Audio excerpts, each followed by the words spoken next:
what do I think of Poe? Well, and why did I choose Usher House?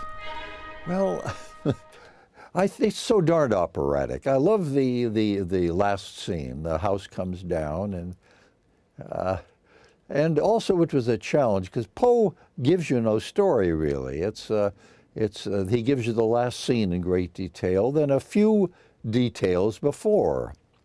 And outside of that, if you write a whole opera, you've got to make up a lot of story. And I haven't seen Philip Glass's version. I did see 2 or 3 different constructions of the Debussy opera that we're going to hear, including this one that we'll hear in December. And they all had to make up quite a bit of story. Debussy wrote his own libretto, based loosely on Mallarmé, and I wrote my own libretto, and we both made up the story, but sticking to what we do know, except that I didn't even particularly stick to what we do know.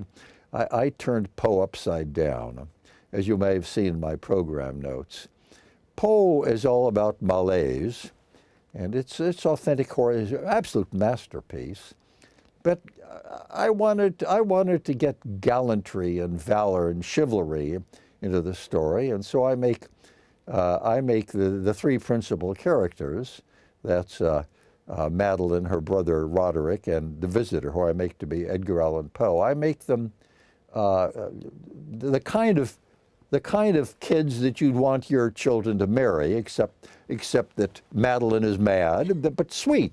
And Roderick tells us he's sick to near death. It doesn't show any of it, but we believe him. And outside of those ailments and liabilities, I want them all 3 to be the kind of person you'd want your children to marry. And which that certainly isn't what Poe had in mind, but it's what I have in mind.